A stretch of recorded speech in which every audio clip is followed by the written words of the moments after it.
Okay, so today I'm going to show you for the graphics of my project. So, lighting, as you can see on the boards, we have a combination of both ambient and diffuse lighting, which you can see on the right side of the ball as it moves along, and the ambient being more evident as a green tint in general among the entire ball, but particularly visible on the left side of the ball where the diffuse is in shadow.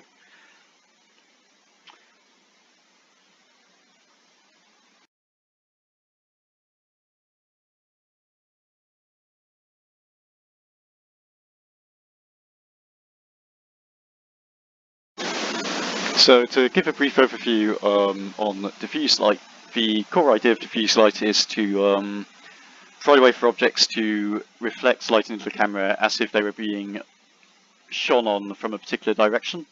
So for example, if you were in a dark room and shone a torch on a football, you would expect to see one side of the football be lit up and the other side to remain mostly dark or shadowed, because the light's only coming from one particular direction and it's only bouncing off the ball into your eyeballs from one particular direction. So the idea of diffuse light is simply to emulate this.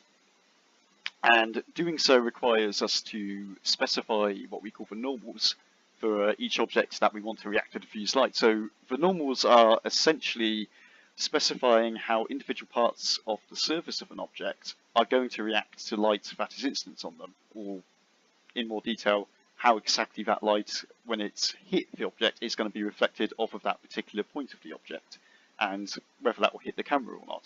So we can see we've got diffuse light implemented on our balls, because as you can see, one side of the ball from the right is very heavily lit up, and the other side is in shadow. And that's because we've obviously got our diffuse light source coming from the right side. And as we can see, as the balls move from left to right, the amount of the ball that we can see being lit up by the diffuse light actually decreases. That's, of course, as the ball moves closer and closer towards the source providing the diffuse side, it's going to be more and more underneath that light, and therefore the diffuse light is going to be more and more and more away from it. So that's just a brief overview of how diffuse light is meant to work.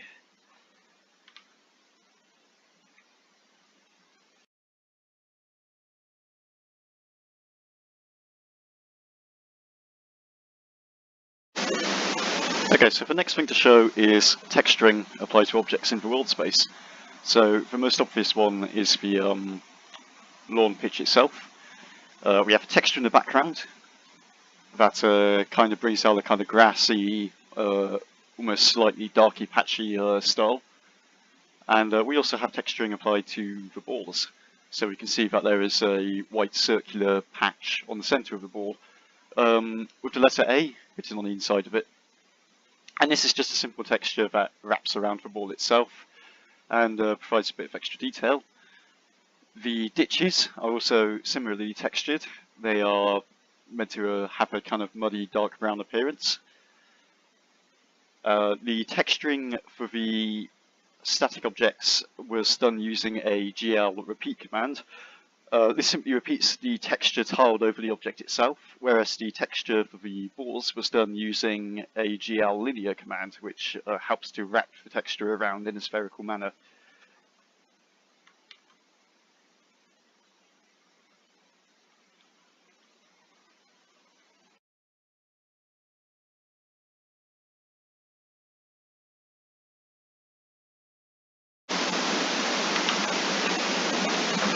One of the additional features implemented is the ability to switch perspective by pressing the C key. So if I press that, we can see we change from a straight top-down viewpoint to a more kind of angular side viewpoint, which kind of gives a stronger appearance of the 3D nature of the game. So we can see one of the balls moving off here, and while that's moving, we can happily change the perspective that we're looking at it from. Collisions, movement, and all that sort of thing work fine when we're switching camera views, so there is no issue there at all. One of the ways this is implemented is simply by placing a Model V Matrix rotate command inside the draw thread that precedes the drawing of each object. And whether this rotate is triggered or not in a particular draw thread call is dependent on a boolean that we simply switch to true and false by pressing C. So a pretty simple feature, but it offers a little bit more in the ways of perspective and viewing the game.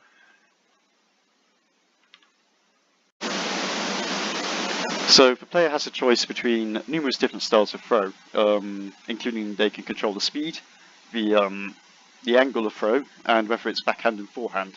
So an example of a forehand throw with a relatively modest angle and speed can be seen here. The ball goes out about halfway into the field. And a higher angle version of this can be seen here by pressing a different key, which will take the ball further along. In addition to that, we've got a backhand throw, which adopts a very similar power and bias to the first throw. So they end up in roughly the same location, but coming in from a different angle. But we also have a more powerful version of that backhand throw, which does similar to what our second throw did. In addition to that, we've also got a couple of wildcard throws. For instance, our J key here, which throws the ball way out on a kind of at first central angle, which could be used to disrupt balls thrown that are not as far along as others. And we can also see that things like collision are going to work fine and consistently, so balls will bounce off each other in a realistic way.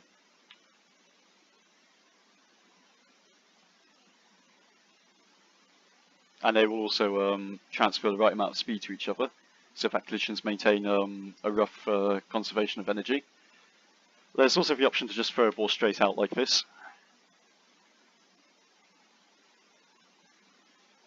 And there's another example of the realistic collisions, as the two balls that it hit both went off at angles, as they would be expected to realistically.